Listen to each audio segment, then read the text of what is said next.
ఈ వాక్యాన్ని వీక్షిస్తున్న సహోదరి సహోదరులందరికీ క్రీస్తు పేరట వందనములు. ఈరోజు వాక్యం ద్వారా దేవుడు మనతో చెప్తున్న మాట, యెరూషలేములో విమోచన కొరకు కనిపెట్టుకొనుచున్న వారందరితో ఆయనను గూర్చి మాట్లాడుచుండెను. లోకాసువార్త 2వ అధ్యాయము 38వ వచనం. ఆషేరు గోత్రికురాలను పనూయేలు కుమార్తెనునైన అన్న అనే ప్రవక్తి దేవాలయంలోకి వచ్చిన పసివాడైన యేసేను చూచింది. ఆయనను కొనియాడి ముద్దాడి ఊరకనే ఉండిపోలేదు. కానీ యెరూషలేములో విమోచన కొరకు కనిపెట్టుచున్న వారందరితో ఆయనను గూర్చి చెప్పడం మొదలుపెట్టింది. అంటే ఆయనే మనందరి బంధకాల నుండి విడిపించగల సమర్థుడని ఆత్మ ద్వారా గ్రహించి సువార్త చెప్పడం మొదలుపెట్టేసింది.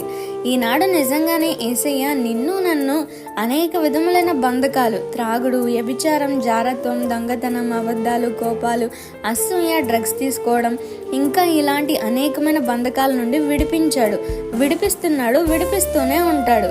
మరి ఆ విమోచకుని గురించి నువ్వు ఎప్పుడైనా ప్రకటించావా? ప్రకటించాలి అన్న ఆలోచన వచ్చిందా? ఆలోచించండి. ఇక నుండైనా ప్రకటించడానికి ప్రయత్నిద్దాం. ఈ చిన్న సువార్త పరిచర్యలో మీ సహోదరులు. God bless you. ఆమేన్.